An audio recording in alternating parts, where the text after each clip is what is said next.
with Simon. Right, thank you very much, Scott. Lovely to see you all, everybody. So tonight, I've been asked to speak about rhythms and what that cashes out as in terms of developing and living by way of life. And I guess to make a start this evening, if one of the key concepts in living by way of life is the idea of a journey through life with God, a journey of life. I think another key concept is the concept of rhythm. And to that extent, people sometimes talk about a rhythm of life as another way of talking about a way of life. And it doesn't take much reflection, I think, to see how rhythm is such an integral and essential thing to life. We have the rhythms of the seasons, we have the rhythms of the tides, we have rhythms going on right now in our own bodies, the rhythm of our heartbeat, the rhythm of our breathing. As we look outside of ourselves, we see that rhythm self-evidently is part of music. It's also part of speech, as any of us that are preachers will know. Just think for a moment that every single one of Shakespeare's plays was written in iambic pentameter, which is a rhythm. And it's there in sport as well. There's a fast bowler has a rhythm, and a runner has a rhythm. So we see rhythm everywhere in life. And we live in an age in which modern life is increasingly arrhythmic. And if you have arrhythmia with your heart, there's something wrong with you. If we have arrhythmia in our lives individually and corporately, then there are going to be all manner of things wrong. We live in a 24/7 world where you have to be connected the whole time, where that introduces a pattern, or rather a non-pattern, of life where we have to be always available, always contactable, always reactive. And that cuts across seasons. You can eat any kind of food at any kind of time because it comes from all over the world. It cuts across our sleep because we leave phones switched on and blue light affects us. And here we are in the middle of this global pandemic, which quite frankly has just cut across absolutely everything. I was celebrating harvest with my churches at the weekend, and one of the things that I was talking about was reconnecting with God's blessed creation, because actually, even though everything else has been thrown up in the air and scattered, we still have the pattern of the seasons. There is still quite literally life going on just as it did, and now it's important to hold on to things like that. So I think the rediscovery of rhythm is something that's not just essential to our spirituality, but it's also essential to our humanity as well. And so tonight we're going to look at some aspects of rhythm and where that sits with developing a way of life. And in the context of the way of life of the community of Aidan and Hilda, which is what I've been living by and some of you have been living by for quite a while now, that particular way of life talks about a rhythm of prayer and work and recreation. Now, each of those three deserves an entire session in its own right. So this is going to be a whistle-stop tour through a lot of material that needs a lot of further thought, but you can read about that in some of the books that we've talked about. So let's start with prayer rhythms. Prayer is the oxygen of our spirituality. It's the basic sign of life. Prayer is spiritual breathing. And we're a group of Christian leaders, and I used to think that I could just simply assume that Christian leaders would have established ways of praying, until several years ago somebody who I had put forward for a ministerial selection panel failed on the basis of their prayer life, and I hadn't asked because I'd simply assumed. And I think there are two particular pressures on the prayer lives of leaders. One is busyness and the other is tiredness. And ancient prayer practices, ancient prayer rhythms relieve both of those problems. So let's look first of all at prayer rhythms. Biblical prayer and ancient Christian prayer follows the rhythms of the day. People pray in the morning, they pray at noon, they pray in the evening. The psalmist in Psalm 92 says, "At morning I will praise you, and at evening I will sing your praise." Daniel, famous story, goes home and prays at noon, one of his 3 prayer stops. Jesus, at the end of the day, goes up the mountain to pray. And this is just following the standard Jewish patterns of prayer, to turn aside to God for a few minutes in set points of the day. And having this rhythm of prayer stops in our day, checking in, as it were, with God, is one of the things that ensures that we're enabled to stay connected to God throughout our day. My Christian background is evangelical, so I was taught you have a quiet time, your Bible reading and prayer time each day. When I became a full-time Christian minister, I found that was great to start the day, but by the middle of the day, let alone the end of the day, I'd been, as it were, handling God stuff all day, but not connecting with God.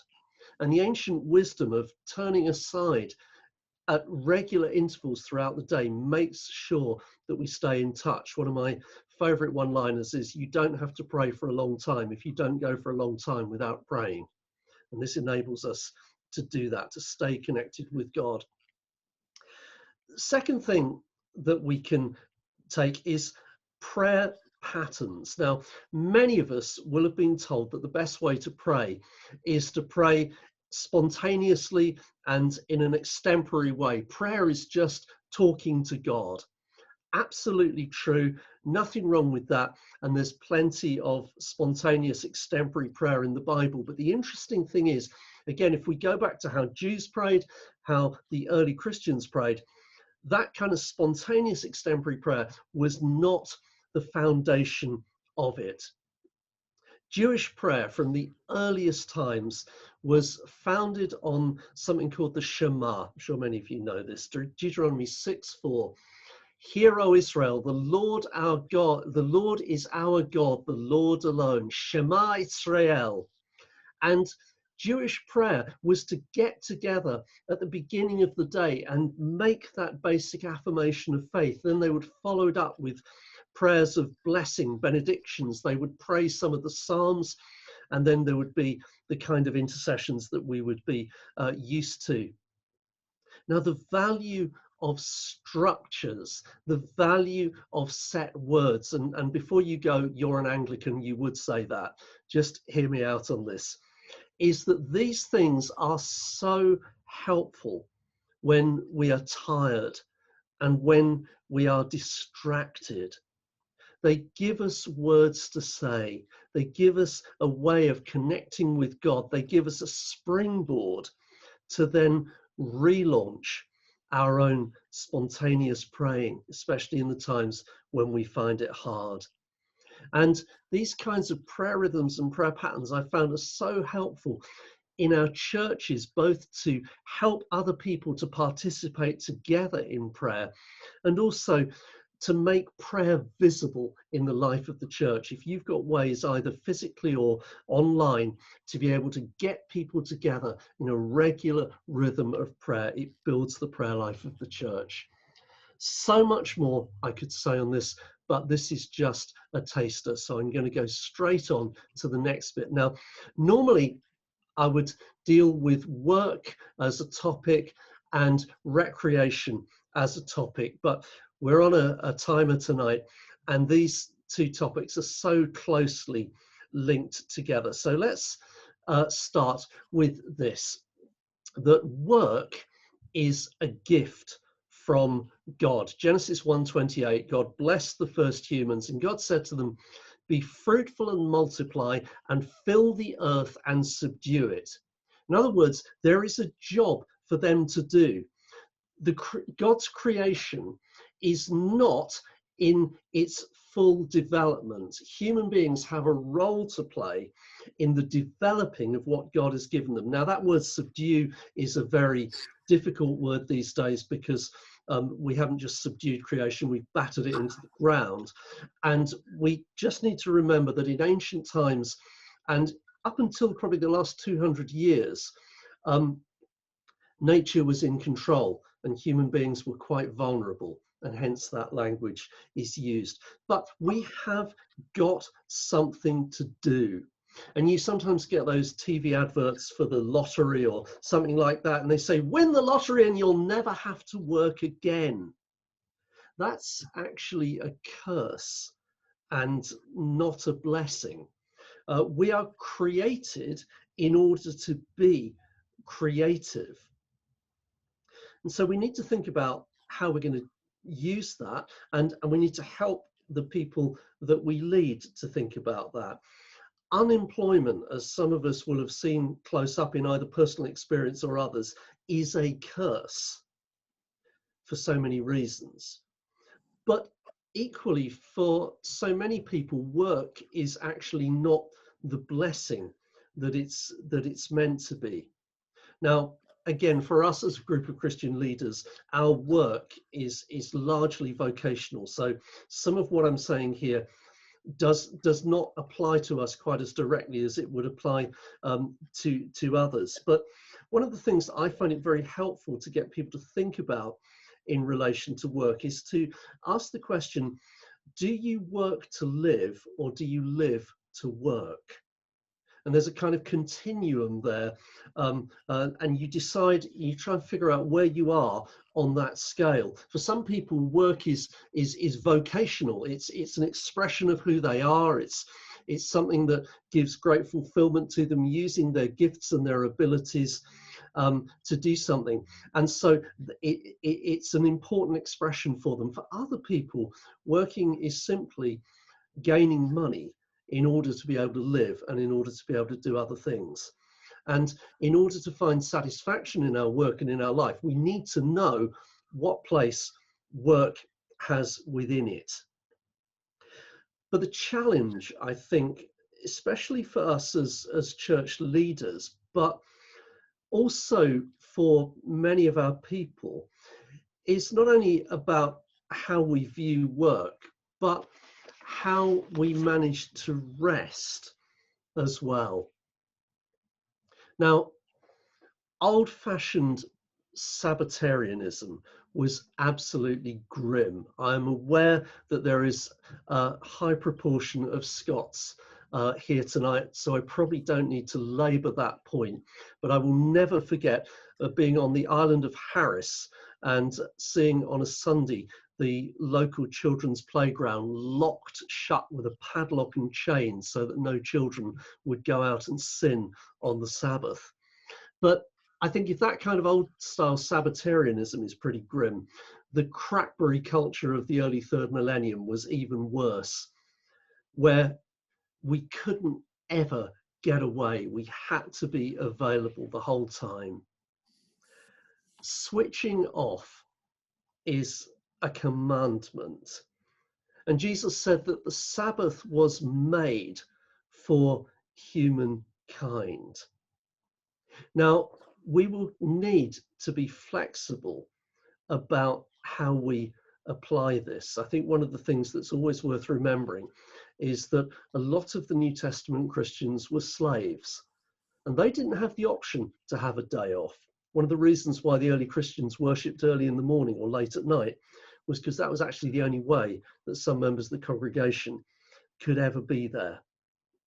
But I would recommend, and I'm just thinking for us as a group of people in Christian leadership, that one day in 7, with no church work, with not reading emails, and politely deflecting phone calls, is actually essential, not only for our well-being, but for honouring God and actually setting an example for other people. And it's good to remember that doing stuff that we like, doing stuff that we enjoy, is actually God honoring, and it's actually part of our creativity too. And for those of us that are in leadership, it's so important not to fall into the trap of turning vocation into drivenness. What we do is a very important part of who we are, but it is not the sum total of who we are. So much more I could say, but I hope that gives you a few thoughts on what's involved in developing personal rhythms of prayer and work and recreation.